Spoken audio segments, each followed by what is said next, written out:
Welcome to From Stardust to Us, in-depth conversations with thought leaders, artists, and spiritual activists, navigating the challenges of our times with integrity, joy, and purpose. I'm Bernice Marie Daly. And I'm Linnell Hayden. Thank you for joining us today. We really appreciate our listeners. You can find us on YouTube, Buzzsprout, or any place where podcasts are found. If you enjoy our conversation, please help us reach more people by subscribing, liking, and commenting. So let's get into this week's conversation. Today, we are pleased to be joined by Dr. Will Tuttle, an award-winning speaker, educator, author, and musician. He has worked extensively exploring and promoting intuitive development, nonviolent living, meditation, healing music, creativity, holistic health, animal liberation, and cultural evolution. He is the author of the internationally acclaimed bestseller, The World Peace Diet, published in 18 languages. And he's delivered more than 4,000 presentations in over 50 countries across all 50 US states. And we are honored to have you here with us, Dr. Tuttle. Thank you. Thanks so much, Linnell. Thanks everyone for joining us. Thank you, Bernice. It's great to be here.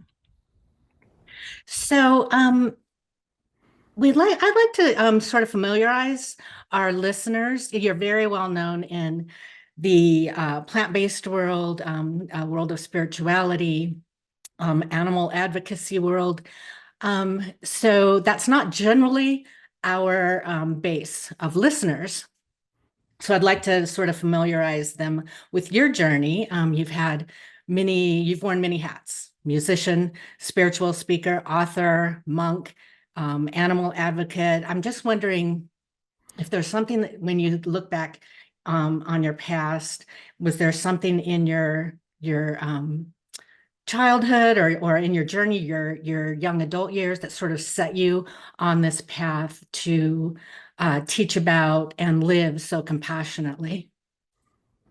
Thank you. You know, I was born and raised in Concord, Massachusetts, and I think that might have had some kind of an impact because I learned to swim in Walden Pond, and I was born in Emerson Hospital. I went to Thoreau School and Alcott School, and the Transcendentalists were kind of around in their energy. There was also, Concord was famous, besides the Transcendentalists, who were really the first ones to bring the teachings from Asian traditions like Taoism, Buddhism, Hinduism, Vedanta, and so forth into North America back in the mid-19th century. Also in the 18th century, 1775, hardly a man is now alive that remembers the famous day and year of the midnight ride of Paul Revere. I knew that whole thing of the beginning of the American Revolution. And my father was really a gung-ho freedom advocate. He owned the local newspaper. So I was born and raised in the media. And by the time I was in college, he had a whole chain of about 15 newspapers in that area, in the suburbs of Boston. And so I grew up in the media and in a family. My father played the piano. My mother was an artist. He was a writer, and we were really involved with nature. We were always up in the mountains in New Hampshire and Vermont, hiking the Appalachian Trail and all around, and skiing and skating and all kinds of sports, really outdoors. I would have to say in some ways kind of an idyllic childhood, in the sense it was back in the 50s, 60s. There was no worries. We never locked the door. We just, I was very free. And my father really lived for freedom. That was his thing. And so I went away to college, and I just started reading Thoreau and Emerson. I thought I should, because I was from Concord. I started kind of delving into their writings. And it led me really to Zen Buddhism and yoga, and deepening my questioning of Christianity, of war. The Vietnam War was on. I became a sort of an anti-war person, and like pretty much all the students were at that point. And so I remember reading a book when I was in my junior year called Cosmic Consciousness, written in 1890 by a doctor from Canada, and he said basically most people that live at the level of what he called self-consciousness, just caring about myself and going through life and trying to get what I can get and keep away all the bad things and get all the good things. And so we're all kind of competing with each other for a limited amount of money and attention and goods and all that. And he said a few rare people had attained what he called cosmic consciousness, and he gave examples like the Buddha and Jesus and many of the saints and sages and mystics over the years, both men and women. And it just kindled in me this yearning to get out of this delusion of struggling with other people and competing for all these things that don't last, and attain cosmic consciousness. Because he said it's the destiny of every human being to attain a higher level of consciousness, cosmic. That's really our purpose. And so that just started. I started talking to my parents about it, and that was kind of funny. My father said, "How's that going to help you get ahead in the world?" But he did somewhat understand it, and my mother also, and my younger brother Ed, to my delight, was all on board. He said, "Let's do it. Let's attain cosmic consciousness." And so we decided we would do that, and we would leave home. As soon as I graduated from Colby College in Maine, we left. We thought the only way to attain cosmic consciousness is to go to California. So we decided we would go to California, but we would do it a spiritual way, like the sadhus of India that we were reading about. We would walk all the way from Massachusetts to California with no money. So that's what we did. We left with no money, and we started walking. And we really had quite an adventure, quite an initiatory journey, I guess, looking back on it. And we were vulnerable. We didn't have anything. We just stayed where we could. We somehow survived, and we worked our way west, and we walked, just walking. We didn't take rides. We didn't hitchhike. Because we walked really across the states, all 50. Yeah, well, we walked as far as Buffalo. And in Buffalo, it was October. We left in September. By then it was October. About a month later, we got to Buffalo. And it was really getting cold, and so we abandoned our plan to go west and just decided just to head south, just try to keep ahead of the cold front, walk about 20 miles a day. And that's what we did. We walked all the way down through upstate New York, all the way across Pennsylvania, into West Virginia. I remember the first night in West Virginia, we pretty much always would try to stay on the floor of a little church in a little town. We would go on these little backcountry roads, and the ministers were nice. They'd let us sleep there usually, and then we'd walk on in the morning. Somehow we'd get some food, we'd do some work or whatever. And we were just meditating. We were doing Ramana Maharshi's practice that we heard about of self-inquiry, to go deeper with the question of who am I? So that's what we were doing. I was doing that thousands of times every day. Just who am I? Who am I? What is this? Trying to go deeper with understanding the self, and not just a body and an accumulation of desires, but the eternal being. And so we ended up in Virginia, West Virginia. The minister said, "You're not boys, you're in the Bible Belt, and you'll find out what that means." And I found out what that meant, because they try to save us every night, because they thought, well, because they were really beautiful. I mean, we told them we're just walking for spiritual wisdom, and they usually were friendly and helpful, and the people, and we walked all the way through West Virginia. It took a long time, really hilly, so hilly, and then into eastern Kentucky and through Appalachia, where the people had nothing. We really stayed on the floors of houses that had no floor, just dirt. I mean, it was quite interesting.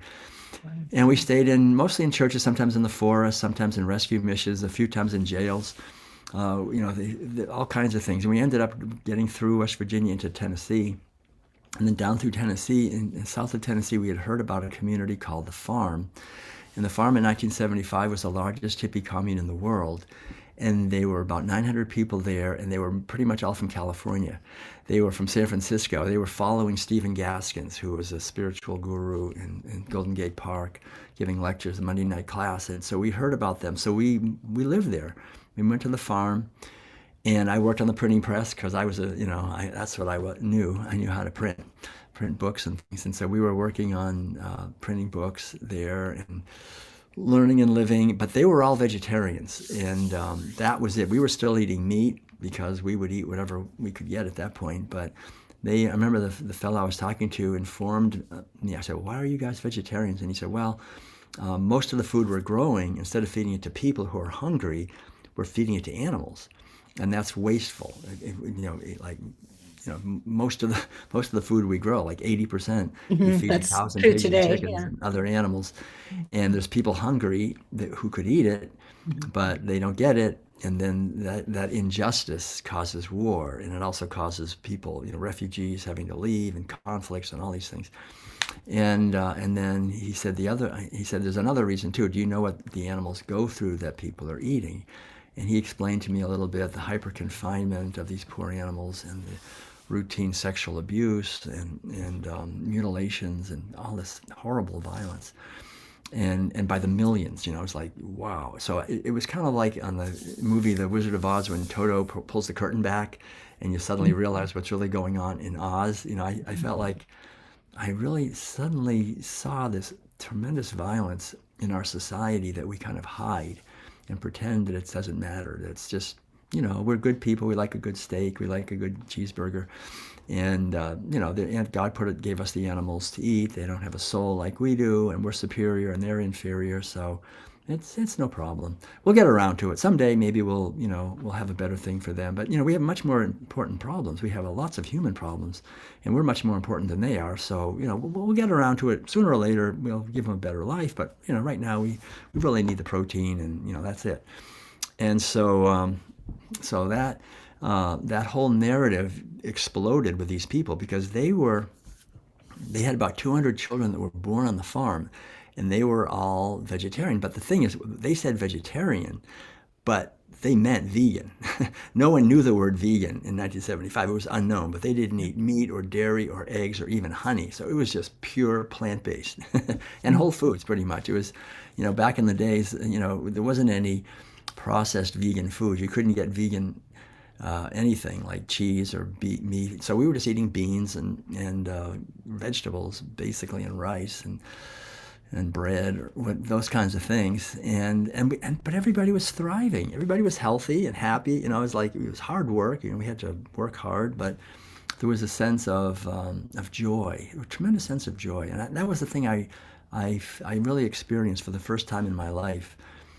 Since maybe I was 1 year old, was this waves of joy just washing over me because I was living my life. I wasn't just doing what my parents thought I should do, or I didn't have any security. Like my brother and I, when we were on that walk, it was a very empowering experience to just be out there living our life, following our intuition, fresh air, walking 20 miles a day. I had thick glasses on. I took them off. My vision healed.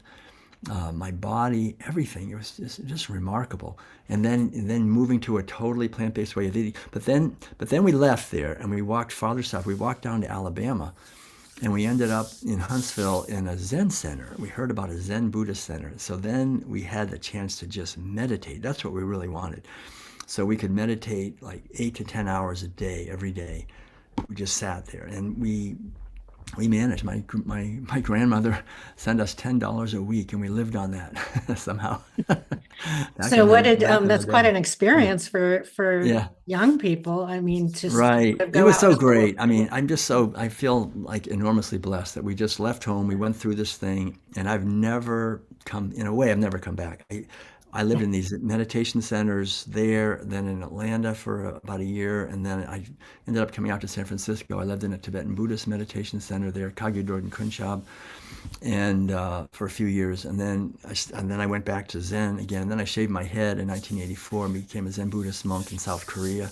Went over to South Korea, Mm. and that was interesting because that was the second time in my life when I lived. And I became a vegan in 1980. So after about 5 years.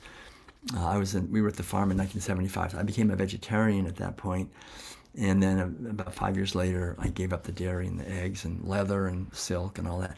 But it was interesting because when I went to this monastery in South Korea called Songwangsa, it was the #1 practice monastery in South Korea, just really intense practice.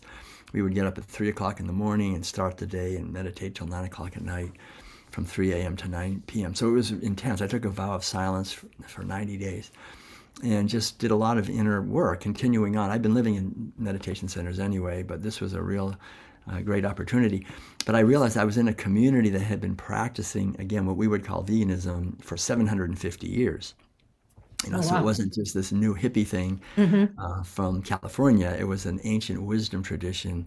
No meat, no dairy, no eggs, no wool, no silk, no leather, no killing, even killing insects. You try not to do that. It was all based on ahimsa, which means non-harmfulness. The whole idea that we'll only attain enlightenment and happiness and freedom for ourselves when we give happiness and health and freedom to other living beings. If we're going to insist on stealing it from them and abusing them and oppressing and exploiting them, then we're sowing the seeds for our own delusion and enslavement actually ourselves. Mm. So freedom really requires us to free others. Love really Mm. requires us to love others and so forth. So that was very transformational for me because I did eventually come back to the United States, and then I got my Ph.D. at Berkeley and ended up teaching college for a number of years, and then left that, and I've been just traveling, kind of like giving lectures and workshops for the last 40 years.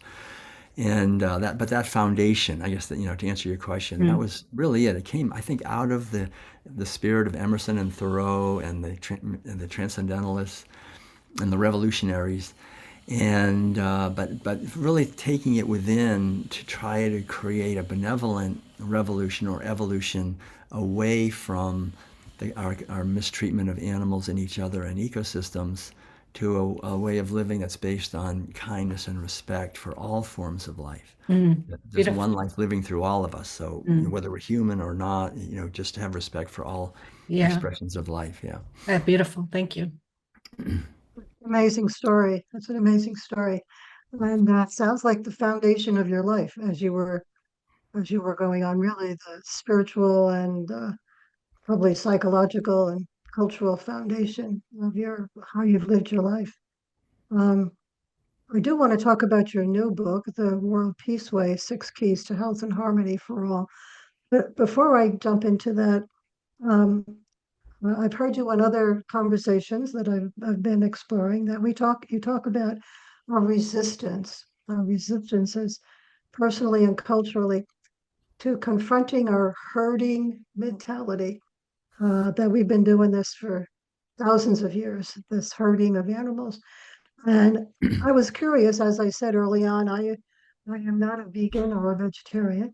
And I was thinking about the folks who came before, the herding mentality of the Neolithic age to the indigenous peoples who did eat animals, of course, and lived a totally uh, different culture, different lifestyle, so forth, different consciousness. But um, I was thinking, is it so much the eating of the animals, or is it the way in which they're raised and the care or lack thereof, or the horribleness that we experience increasingly, probably in our industry?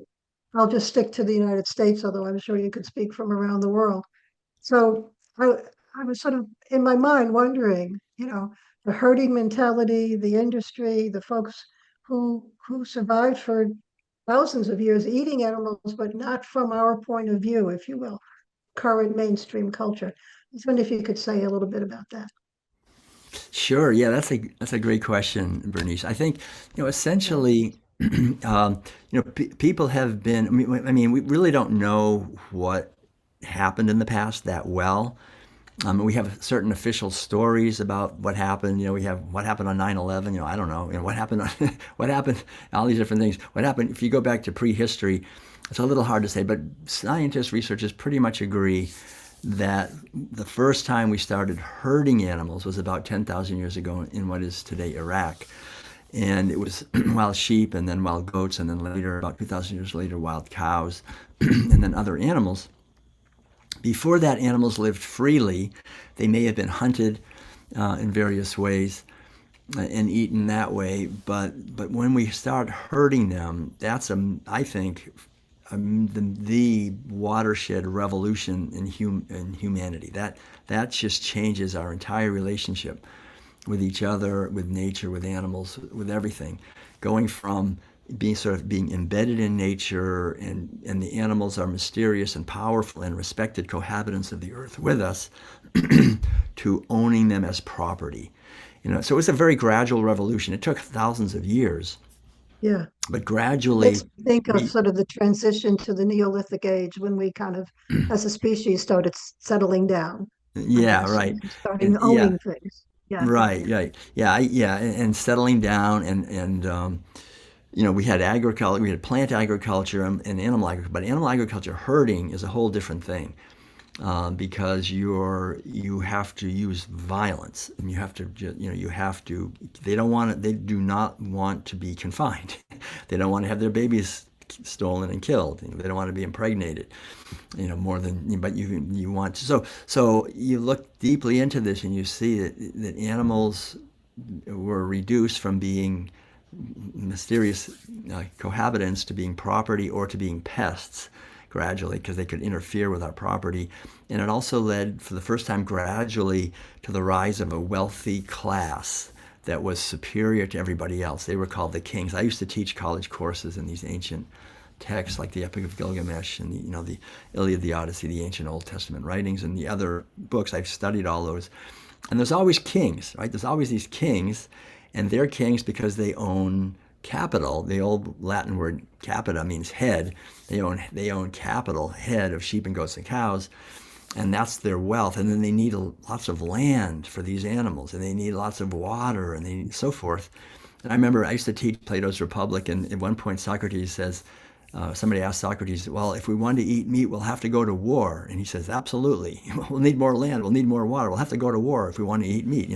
People understood this way back, 2,500 years ago. But, it's kind of an illumination, I think, for us. The oldest word for war that we know of, the old Sanskrit word gavya, means the desire for more cows. Because if a king had a lot of wealth, a lot of capital, and you saw another king with wealth and capital, he would go and attack.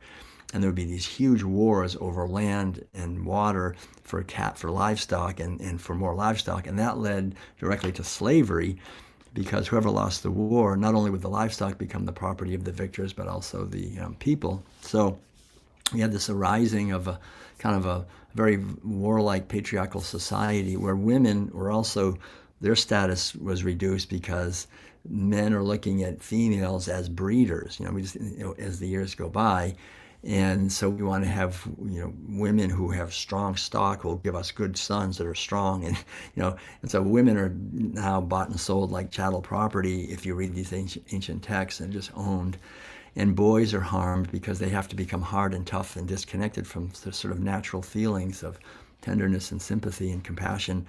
And so this violent, warlike, patriarchal society spreads. It really spreads and takes over a lot of the less warlike, more plant-based cultures in the Eastern Mediterranean, Northern Mediterranean, Central Asia, Europe.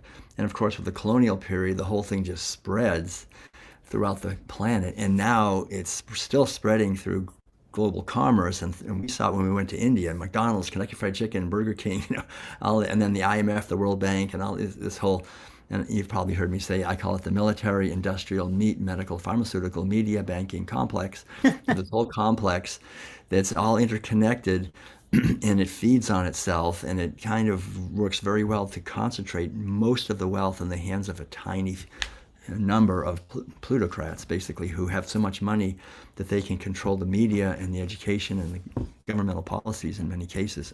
So that's what we're born into.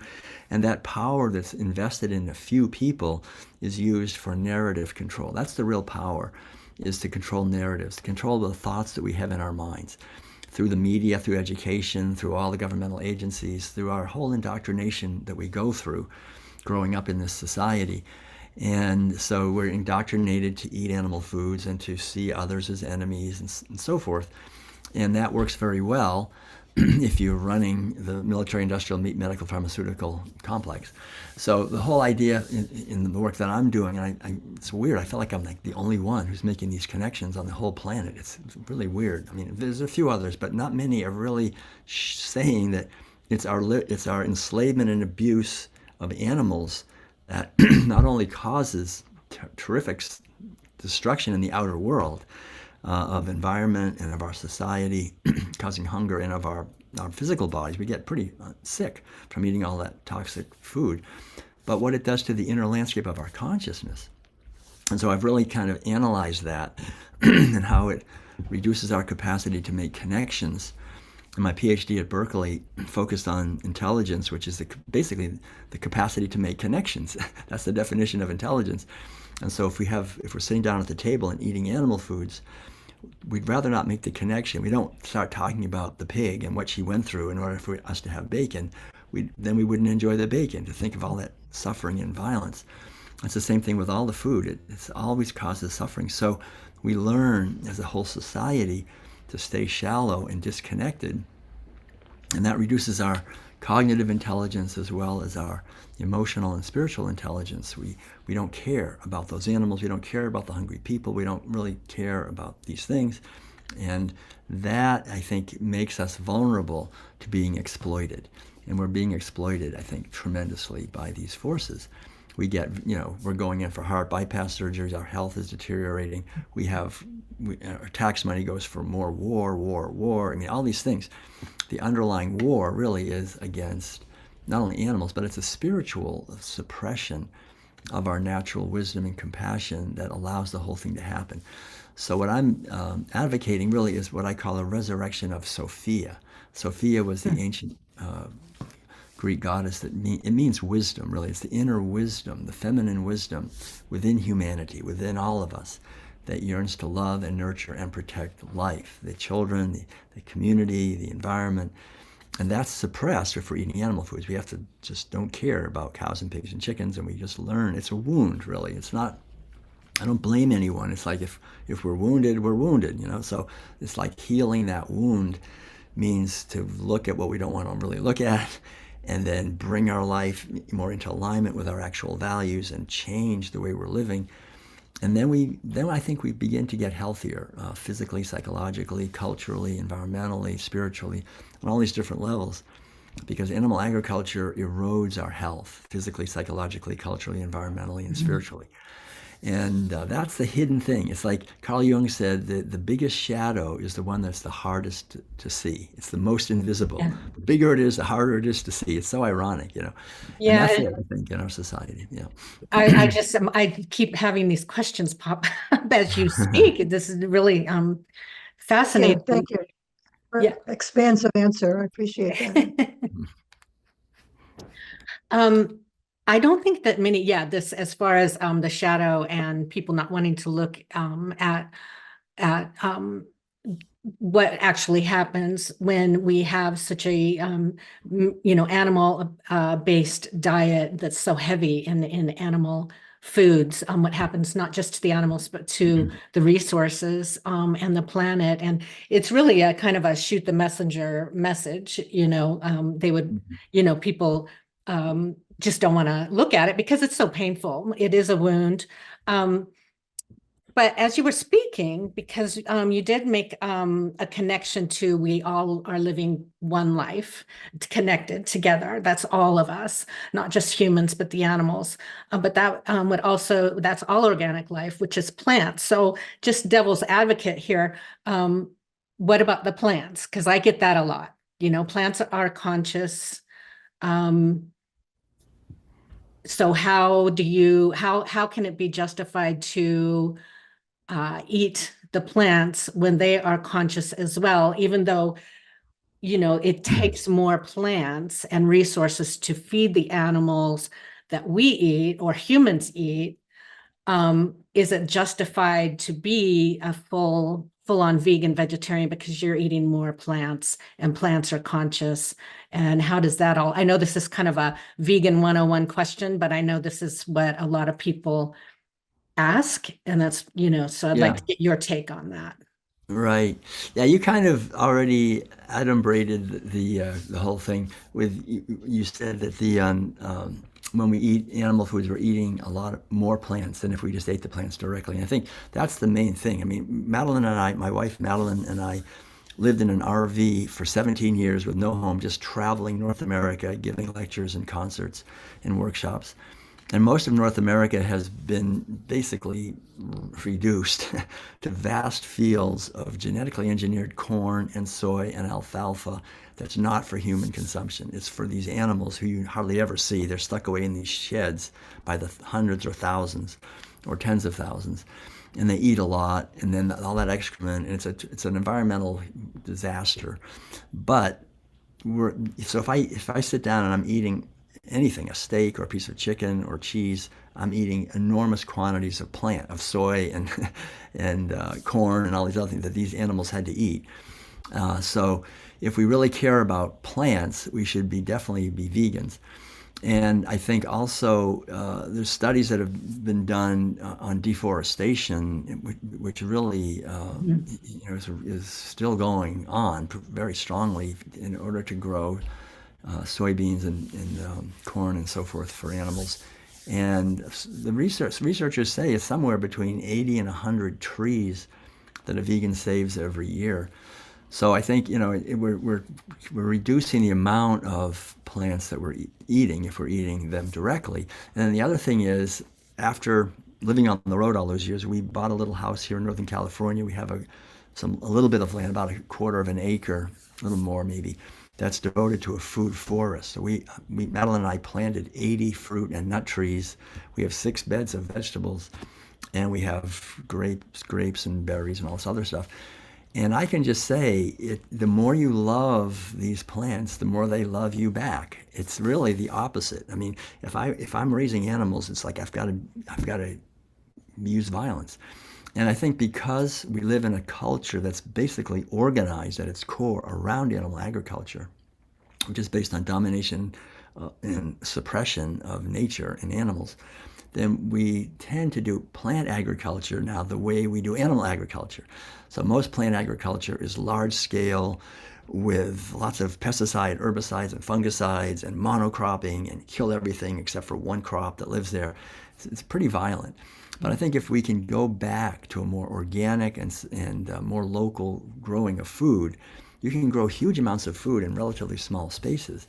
Like we grow a lot of food here, more than we can eat, and we give it to our friends, and we sell some at the farmers market, and it's really something that makes a beautiful ecosystem. We have more birds and butterflies and things where we live than people who just have lawns. We have all these trees, and we have all this stuff growing, and so it really creates a very rich and much more comfortable. It's like everybody else is really hot where we are. It's kind of cool because we have all these trees in the summer. And so it's a really an interesting thing. I think if we get back to growing our own food more as a society, we would really begin to learn to love and respect nature and the natural cycles. We compost everything. Everything goes back to the earth. We build the soil, and we get to understand how micronutrients can bless us. And our food is more than just food. I think it really becomes medicinal. We get to know the plants get to know us. And so I think this is the underlying idea. And we're not attacking the plants, really. I mean, all these fruit trees, we're loving them. We trim them a little bit, but they're giving us, I feel like it's a mutually beneficial kind of a thing. And, maybe there is some, I don't know. I mean, plants don't have a central nervous system like animals who are mobile. So you can't really say that they feel physical pain. Maybe they don't like to be moved around. But we do things with them as much as we can in a loving way, and we try not to, and it's all veganic too. We don't use any bone meal or blood meal or manure. It's all plant inputs. So I think that's the basic thing. And then the other thing, of course, intuitively, we all know it's not the same. In other words, if I decided, or someone decided, say, to kill violently a dog of a neighbor or something like that, and then went to court for that, and the person said, well, Your Honor, to me, stabbing a dog and stabbing a tomato, it's all the same thing. It's like, really? You don't just go to jail, you go to an institution for the criminally insane. It's like, we know it's not the same, right? I mean, these are complex beings capable of complex relationships and feelings and emotional states. One of the things we've done a lot is go to sanctuaries all over the world. We've been to sanctuaries, in China, India, Australia, Tasmania, all over Europe, United States, Canada, everywhere. South America, Africa, and and where cows and pigs and chickens and goats and sheep and so forth have somehow escaped the gulags, and there they are, and it's always the same thing. They all have personalities, and they all, they run around, they have names, and you kind of fall in love with them like we do with dogs and cats. We know there's Yeah, someone anybody in that there. has pets So it's knows the same that they're thing. Yeah. individuals. I used to volunteer at farm animal sanctuaries, and it's a completely different atmosphere. It was out in Colorado, Yeah. in a rural area, and I would have to pass by animals that were raised for food, and just the animals were so different. The ones on the sanctuary obviously were just, there was a lightness and sort of a joy.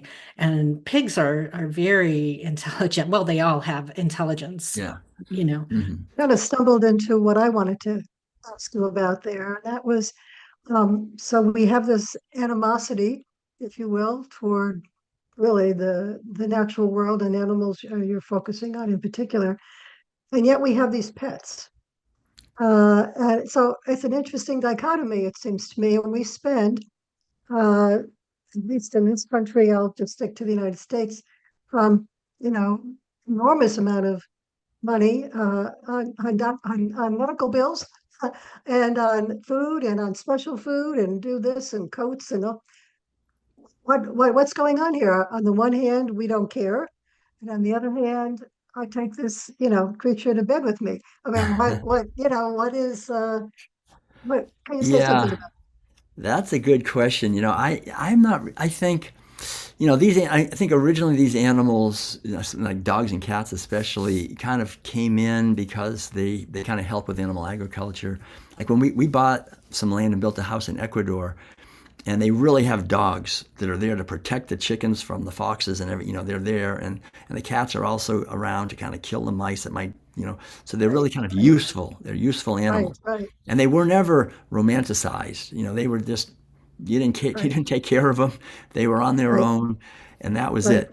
And now we've got this thing where we're kind of, and it's interesting in the United States, they say that the number three, like if dogs and like if pets in the United States were a nation, it would be the number three most meat eating country in the world. Like not like China, United States, and then American dogs and cats. Like they eat enormous quantities of animal flesh, and but I think, quite honestly, I've looked into this, and I think it's great when people sort of rescue dogs and cats from terrible situations and give them a home and so forth. But quite honestly, I think we've gone overboard with this dog and cat fetish. I mean, it's almost like we are incapable of really relationships with each other, with other human beings. And so we just get an animal because they don't criticize us.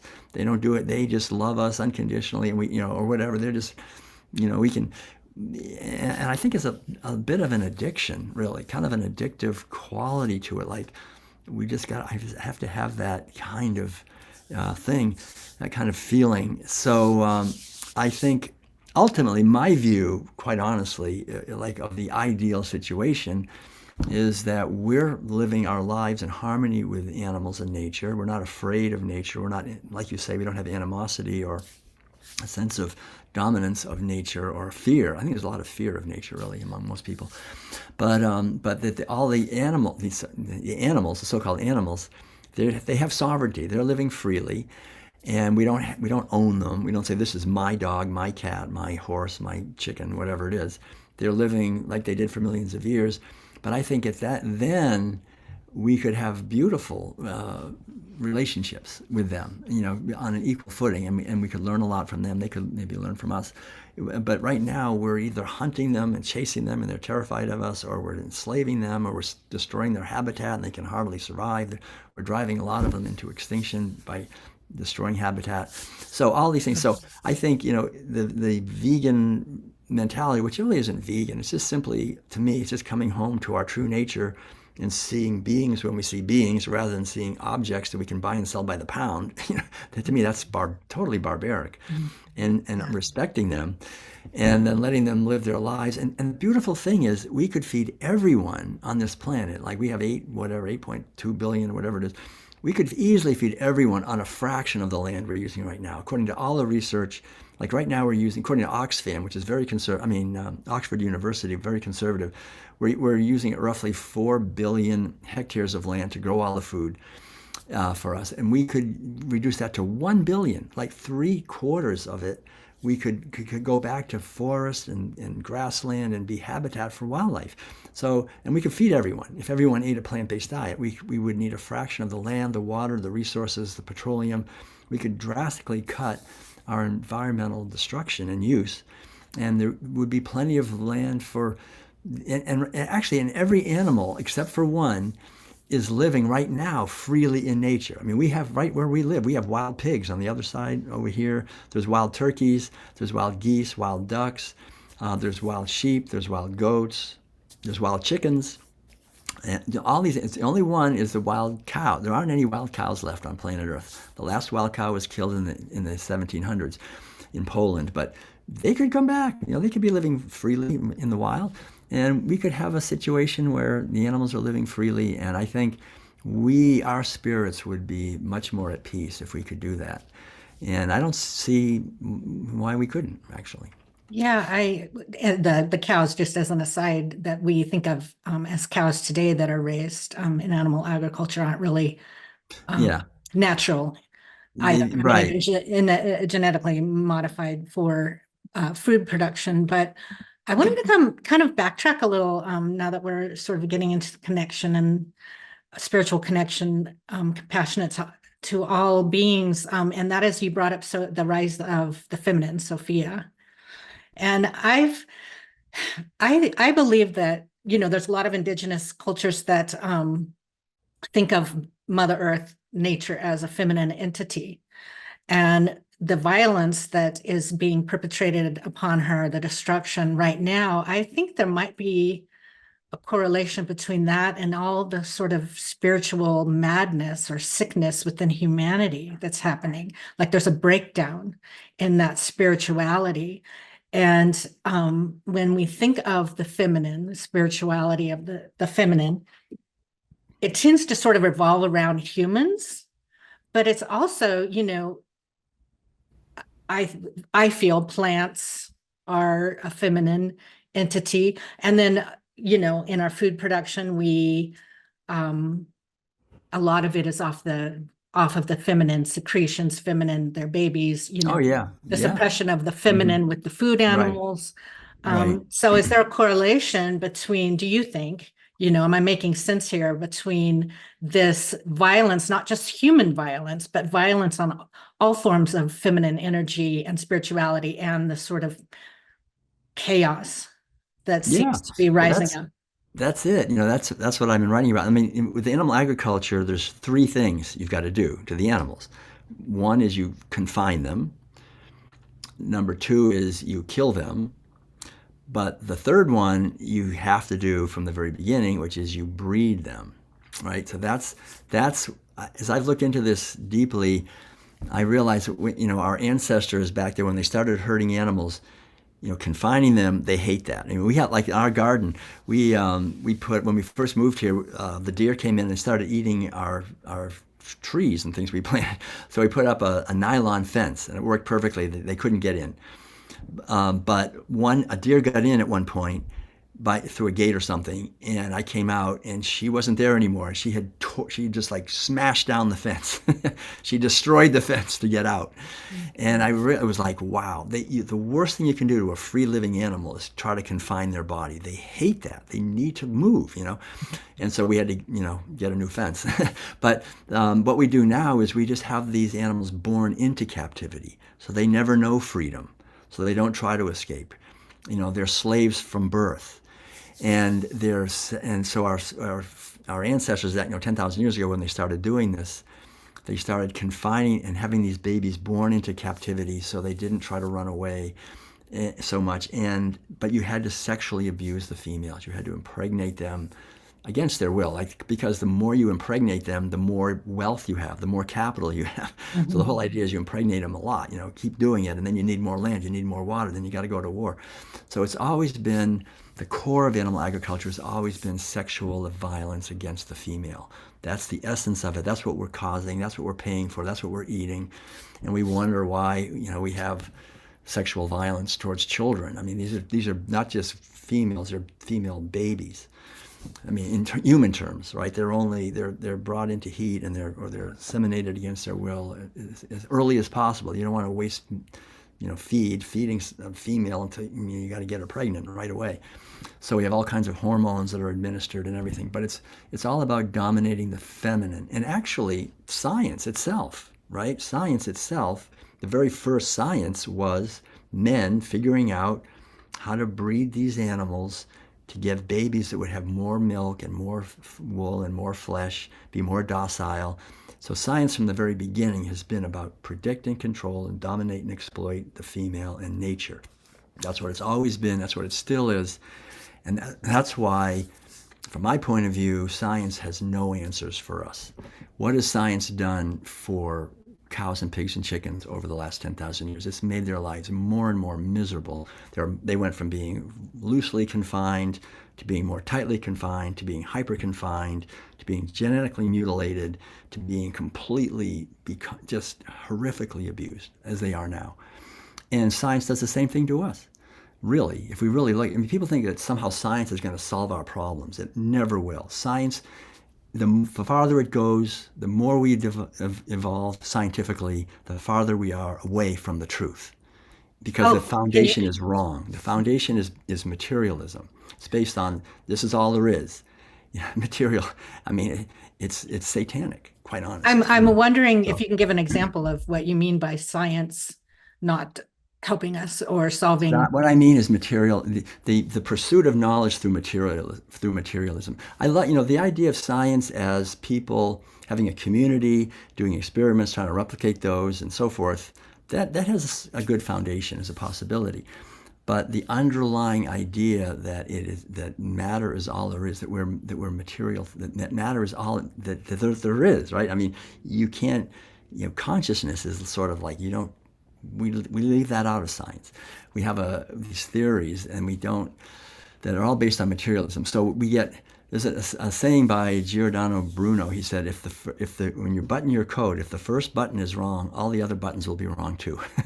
So the underlying assumption of science is domination and exploitation of nature, and we're separate from nature, and we're going to use our knowledge to make our lives more comfortable and manipulate nature more and more intensely. We get more and more disconnected from nature, more and more drugged, more and more surveyed, more and more imprisoned in our own systems that we're creating through science. And science can be used to create what's called a panopticon, which basically is a prison where a few people can watch everybody. And that's being built if we're really aware. So it's important. The basic idea is, if we're going to insist on turning cows and pigs and sheep into livestock, the basic spiritual teaching is, whatever you sow, so shall you reap. So if we're going to insist on doing that, there's going to be somebody else who's going to turn us into livestock. And that's happening. So to liberate animals is to liberate ourselves. To liberate animals is to liberate our potential. And it comes back to the domination of this feminine wisdom, of the sexuality of females, and that brutality. And we got to remember, this is not just a little thing. Animal agriculture is not just a few animals. We're talking about millions of animals every day. We're talking about billions of animals every day when we include marine animals. It's the biggest thing we're doing on this planet. There's nothing bigger. If people came from outer space and walked around and then radioed back up to the mothership, what are they doing down there on planet Earth? They would say, well, there's one species and they're just killing and eating a lot of animals. I mean, we don't think of ourselves that that's the main thing we're doing, but it is. If you go to any building anywhere, open the refrigerator, you'll find the flesh of animals in there all over the world. I mean, the cutting down of rainforests, overfishing the oceans, everything. It's absolutely the biggest thing, but we don't even pay attention to it because we're just eating. We don't want to think about it. We'd rather not think about the consequences of our actions when it comes to these animals. And so our health, our physical, psychological, cultural health keeps getting eroded, and our science keeps propelling us farther and farther away from actually waking up. So we need spirituality, not science. Spirituality, authentic spirituality wakes us up. We realize directly that we're all related, that one life lives through us all. When we bless others, we are blessed. When we harm others, we are harmed. Whatever we sow, we reap. God is not mocked. This is how it works. And animals have interests that are as important to them as my interests are to me. So if that's the underlying dilemma that we're facing, and it's sooner or later we have to face up to it. Thank you. Thank you. Like five different things running through my head. So I'll just start with this one. Some years back, in a conversation with some folks about eating meat, etc., one of the suggestions, which is probably not going to satisfy you very much, was that if we could eat one less hamburger a week, and they multiplied that out and said that would equal blah, blah, blah, all the way down to the feeding of the animal on the land and all of that. And for folks who are consuming meat, is that it has felt to me like a place to start, a way to stick my toe in the water, if you will. Do you think that the average folks today are more aware of these issues that you're talking about right now? Has it changed much in 20 years or 30 years? And well, I have a whole lot of questions about science and technology, but I'll leave that for the next question. Sort of what do you do, to move forward if you are someone who is consuming meat, and if you're becoming more aware, and do you see change happening, and do you see any positive change happening? Right. No, you're right. I think we are becoming more aware of these issues gradually. There's enormous resistance to it in the media and in governmental agencies and in us as individuals. We'd rather not, change. Food is our connection with each other. We don't want to eat differently than the people around us, or they were not in the tribe anymore. So it's very difficult for people. We have to have an excuse like, well, why aren't you eating meat? Well, my doctor told me I shouldn't. Oh, okay, But it's kind of that's the main thing. We bond over our meals. We've always done that. So it's hard for people to change, be the only one who's changing in their family or in their work or wherever it is. And but I think you're right. That's called, what you talked about is called reducitarianism, right? Reducitarian. Now I'm I'm going to reduce how much meat and dairy I'm eating gradually, and that's good. I mean, I think anything is a step in the right direction. I think it's maybe, a good way, I think a lot of people do it, is to say, okay, I'm going to make one meal a day plant-based, right? So maybe breakfast, okay? And then work it up after a few weeks to 2 meals a day, and then a little more practice. You got to learn, figure out, if I don't eat this, I eat this, and how to substitute. And, it's a whole learning curve, a whole unlearning curve. And there's a lot, to it. And there's cooking classes online or different things and books and so forth. And then get, 1 and then 2 and then maybe 3 meals and then go the whole way. But like I say, there's resistance, tastes, but taste, is conditioned, it changes. Other people is probably the hardest thing. Other people are difficult. Memories that we have, like if I'm a little boy, come home, or a little girl, and my mother knows I love pot roast, and I smell pot roast, and I think, oh, my mother loves me, and she wasn't making tofu. Turkey at Thanksgiving, for all these heaven's things. sakes. Yeah, you're right. Turkey at Thanksgiving. Yeah, all these things, and they have psychological, emotional overtones. So it takes a lot of character, but it really takes, I think, just understanding. Like for me, it was like when I understood. Well, for me, it was being in this community where everybody was doing it, so it became easy, right? that was the great. I just was in a community in the farm. I didn't have it. I couldn't eat meat or dairy. I mean, it wasn't there, so I didn't. And then I was learning from them. So just immersing in a community, that's fantastic. But most people don't have that opportunity. Excuse me, that opportunity. So just doing it kind of on your own, or with maybe 1 or 2 other people, or maybe going to a monthly veg fest if you have one in your area, or whatever, or vegan potluck, just to learn. We need community. I think that's the main thing in order to do this, and then to just understand the issues that really, when I take out my wallet, those dollar bills are actually ballots, and I'm voting, and I vote. If I vote for animal foods, I'm voting, I'm actually causing an animal to be stabbed. I'm causing someone to have a job where all they do is stab animals all day. And these workers have the highest rate of injury, among the highest rates of suicide. drug addiction, alcoholism, spousal abuse. I'm paying someone to do horrific violence that I would not want to do. And I've been to stockyards and slaughterhouses, and I've seen these workers, and it's really a terrible thing that they have to go through to do that for us. So I'm just not going to pay for that. I'm not going to pay someone to do that, and that's it.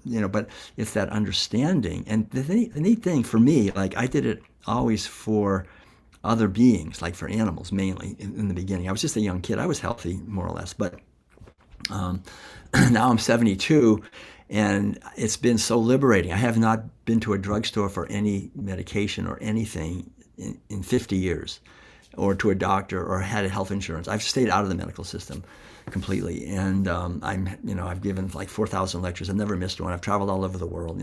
It's fantastic for me. I mean, I think in general, to be healthy. Being healthy is really important. If we want to be free, we need to be healthy. We need to be, get up in the morning with energy and vitality and with a clear mind and purpose and so forth. And eating foods that are harmful and so forth, it can tend to erode our vitality. So whole, organic, plant-based, that's it, whole, organic. It's a really wonderful foundation for health, for ourselves, for the ecosystems, for other people. And that, to me, is the important factor. It's like, it's healthy for everyone. Yeah. And if some people say, well, I'm going to eat meat because it's healthy for me, but okay, but it's not healthy for a lot of others. And so I'm basically putting out, my benefit, I'm putting it onto them and making them pay the price. And I think ultimately it doesn't work that way. We're all connected. So the more I can live my life, and that all the ripples that radiate from my choices, whatever it is, my thought, words, and deeds, out into the infinite web of relations, the more that those ripples are ripples of joy and freedom and liberation and kindness and caring and respect, the better it is for everybody. And it does eventually boomerang back to me, and I feel great. So I think that's the underlying thing, the joy, the tremendous joy and gratitude that I feel every morning for another day on this beautiful planet. It's worth it, but it doesn't come if we don't have a certain discipline, right? Discipline is important. I play the piano. I wanted to play the piano, and my father was really good. And he said, you can do it, but you just got to practice. So what veganism is a practice. We just do our best to be kind and loving to others, not just to animals, but to other human beings. It's not just it's not just the the heavy marketing and the culture that we're born into, but there's a familial, our family culture, and Right. so and friends and going out and those connections. So I know that there's a lot of online cooking demonstrations and schools and books, but people have to it is a learning curve for sure. Right. And it is a discipline and a practice. Do you consider, I guess I'm going to answer my own question. It sounds like you consider veganism as part of your spiritual practice. Yeah, it's the same. To me, spirituality and veganism are just one thing, because it's not veganism. It's just ahimsa, kindness for other beings. Yeah, because what is spirituality? It's realizing that I'm not a fundamentally separate self, opposed to a universe that's outside of me that I have to somehow deal with. It's realizing that we are infinite, eternal consciousness that was never born and will never die, and we're functioning through a physical vehicle for a few decades here, and we're here to learn and grow and remember and contribute, and somehow evolve out of the deceptions and delusions that are indoctrinated into us from the time we're little kids, of seeing others as objects to be used as instruments for our own benefit. And so that's veganism, really. But most vegans have no idea about that. That's the problem. What I write about in my books is that it's a two-step process. One is the outer, no meat, no dairy, no eggs, that one. But the more important, in a sense, is the inner transformation, to take time every day to enter into silence. That's so important. Madeline and I spend 2 hours, get up 2 hours, and we just connect with the inner silence, which is really the foundation of our being. Like, I'm a musician. Silence, every melody comes out of silence and returns to silence. Silence has the pure potential, and each one of us is a melody. We come out of silence, we're heard for a few decades, and then we go back to the silence again. And silence is our foundation. And this freedom. When we can come back to silence, we can create ourselves anew every moment, really.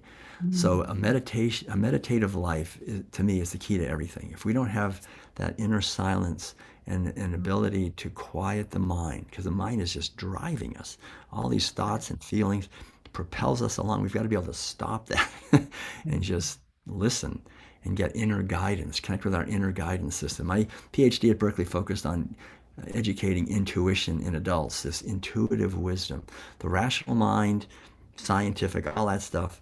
But what we need really is the spiritual wisdom that comes from quieting our mind.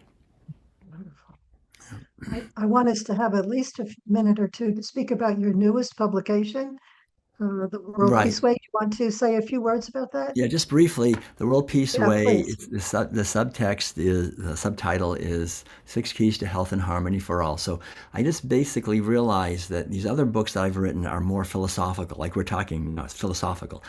Yeah. Why? But this is a book that's no philosophy, it's just how.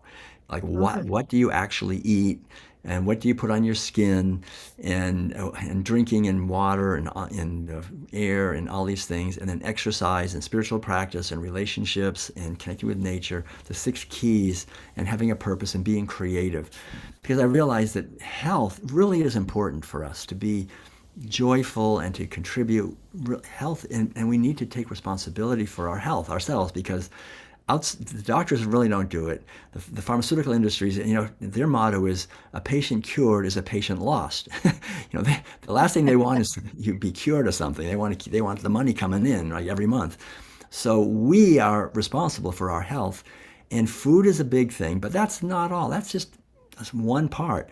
Our water, our air, our personal care products, our media, our relationships, our spiritual practice, our connection with nature, our creativity, our purpose. These are all very important to be healthy, to thrive and celebrate our lives on this beautiful earth. So this book is one things that I've learned over the years in meditation centers and in other cultures, traveling all over Asia. I just feel like I've learned so much, and that's why I haven't been to a doctor in 50 years, right? We can be healthy and happy, but we need to know how to do it. We need to have some practical guidance. So that book is, The World Peace Way, is really just to help us be as healthy as we can be, and understanding these sort of practical tips. Thank you so much. I've really enjoyed this conversation with you, and it's been a great inspiration for me. I'll carry this forward. Thank you, Bernice. Thank you. It's gone by really fast, but I've really enjoyed it, and thank you for the Yeah, and the I'm honored, opportunity. Dr. Tuttle. I mean, I've been a big fan of yours for many years. Read a couple of your books. So I would like to give you an opportunity just to let our listeners know where they can find you if they want to purchase one of your books. And if you do have a quote or something that you would like to share with, we usually close out with that. I'm not sure if you have one handy, but if you do, we'd love to hear it. Well, thanks. The best way probably is just our website, worldpeacediet.com, or my name, willtuttle.com. They basically take you to pretty much the same place, and we have videos of my talks, of my wife Madeline's cooking, our food forest, playing the piano, music, our schedule of events. We do quite a few events. We travel, and classes we give, and books and CDs and art and all that stuff. So worldpeacediet.com or worldtuttle.com. And as far as a quote, gosh, I think there's a wonderful poem. Maybe I'll just close it. It's very short. It's only a brief poem by Shel Silverstein, the great poet. And it goes like this: Thanksgiving dinners sad and thankless, Christmas dinners dark and blue, when you stop and try to see it from a turkey's point of view. Sunday dinner isn't sunny, Easter feasts are just bad luck, when you stop and try to see it as a chicken or a duck. Oh, how I once loved tuna salad, steak and lobster, lamb chops too, till I stopped and looked at dinner from the dinner's point of view. I think that sums it up very well, because the operative word there in every stanza is stopped. Until I stopped and looked at dinner. And I think all of us, like I say, we're kind of propelled forward in our life. We're busy, we're just moving along, we have a lot to do. But if we can just stop and take a little time and look more deeply from another point of view, it can be very liberating, I think, for ourselves, because when we imprison others, we end up imprisoning ourselves. And the beautiful thing is the prison doors are open for us. We can walk out. We can walk out of the prison. That it's just up to us, having overcoming the fear of being different and so forth. And it's a wonderful opportunity we all have in this life. Yeah. Thank you. Thank you so Thank you. much. All right. Thank Be with you. you. Blessings. Thanks so much.